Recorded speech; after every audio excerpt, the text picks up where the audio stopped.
കൊല്ലം ലോക്സഭാ മണ്ഡലത്തിൽ ബിജെപി ജില്ലാ president B ഗോപകുമാറിനെ സ്ഥാനാർത്ഥിയാക്കിയാൽ എതിർ സ്ഥാനാർത്ഥി നിർത്തുമെന്ന് കൊല്ലത്തെ ബിജെപിയിലെ എതിർപക്ഷമായ അടൽജി ഫൗണ്ടേഷന്റെ മുന്നറിയിപ്പ്. അതേസമയം പാർട്ടി നേതൃത്വം കരുത്തുള്ള സ്ഥാനാർത്ഥി പരിഗണിക്കുമെന്ന് ബിജെപി ജില്ലാ പ്രസിഡന്റ് കൈരളി ന്യൂസിനോട് പറഞ്ഞു. ബിജെപി സംഘടനാ സെക്രട്ടറി അഡ്വക്കേറ്റ് സുരേഷ് ജില്ലയിലെ ബിജെപി നേതാക്കളോട് അഭിപ്രായം ആരാഞ്ഞപ്പോഴാണ് ബിജെപിയുടെ ജില്ലയിലെ മുൻ അധ്യക്ഷന്മാരും നേതാക്കളും ബി ഗോപകുമാറിനെ ബിജെപിയിൽ നിന്ന് തന്നെ എതിർ സ്ഥാനാർത്ഥി മത്സരിക്കുമെന്ന് മുന്നറിയിപ്പ് നൽകിയത്. ബിജെപി സംസ്ഥാന ജില്ലാ നേതൃത്വത്തോട് സഹകരിക്കാതെ മാറി നിൽക്കുന്ന വിഭാഗത്തിന്റെ നേതൃത്വത്തിൽ രൂപവൽക്കരിച്ച അടൽജി ഫൗണ്ടേഷന്റേതാണ് ഭീഷണി. കെ ശിവദാസൻ ഉൾപ്പെടെ വിയോജിപ്പ് അറിയിച്ചതായാണ് സൂചന. അതേസമയം പ്രേമചന്ദ്രനെ സഹായിക്കാൻ ബിജെപി നേതൃത്വം സമുദായ അടവ് നയം സ്വീകരിച്ച് സ്ഥാനാർത്ഥിയെ നിശ്ചയിക്കുമെന്ന സംശയം ഇതോടെ ബലപ്പെട്ടു. എന്നാൽ ബിജെപിക്ക് ജയസാധ്യതയുള്ള മണ്ഡലമാണ് കൊല്ലമെന്ന് കൊല്ലം ജില്ലാ പ്രസിഡന്റ് ബി ഗോപകുമാർ ആരോപണങ്ങൾ നിഷേധിച്ചുകൊണ്ട് കൈരളി ന്യൂസിനോട് പറഞ്ഞു. ബിജെപി ഒരിക്കലും ദുർബല സ്ഥാനാർത്ഥികളെ ഒന്നും ഒരു തെരഞ്ഞെടുപ്പിലും നിർത്തിയിട്ടില്ല.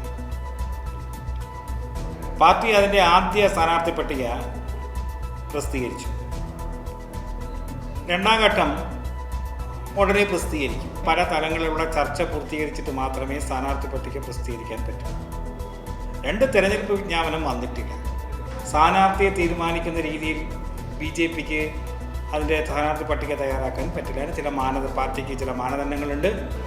ഞങ്ങൾക്ക് വിജയിക്കാൻ കഴിയുന്ന ലോക്സഭാ മണ്ഡലമാണ് കൊല്ലം. അതിന് തക്കവണ്ണമുള്ള സ്ഥാനാർത്ഥിയെ തന്നെ പാർട്ടി കൊല്ലത്ത് തീരുമാനിക്കുകയും ചെയ്യും. അതേസമയം മുൻ സംസ്ഥാന വക്താവ് MS ശ്യാംകുമാറിനെ അടൽജി ഫൗണ്ടേഷന്റെ ജനറൽ സെക്രട്ടറി സ്ഥാനത്ത് നിന്ന് പുറത്താക്കി. പകരം പട്ടത്താനം രാധാകൃഷ്ണനെ ജനറൽ സെക്രട്ടറിയാക്കി. താൻ മുന്നോക്ക സമുദായമായതിനാൽ തന്നെ സംഘിയാക്കുന്നു എന്ന് പാട്ടും പാടി നടക്കുന്ന NK പ്രേമചന്ദ്രനു വേണ്ടി പിന്നോക്ക സമുദായത്തിൽ നിന്നൊരു സ്ഥാനാർത്ഥിയെ നിർത്തി ബിജെപി അട്ടിമറി നീക്കം നടത്തുമെന്നാണ് അടൽജി ഫൗണ്ടേഷൻ നേതാക്കളുടെ സംശയം. ജില്ലയിലെ കരുത്തനെന്ന് ബിജെപി പ്രവർത്തകർ പറയുന്ന ജില്ലാ പ്രസിഡന്റ് ബി ഗോപകുമാറിനെ സ്ഥാനാർത്ഥിയാക്കിയാൽ അതിനെതിരെ എതിർ സ്ഥാനാർത്ഥിയെ നിർത്തുമെന്നാണ് വിമതരുടെ പ്രഖ്യാപനം. കൊല്ലത്തുനിന്ന് ക്യാമറമാൻ അയ്യപ്പദേവനൊപ്പം രാജ്കുമാർ.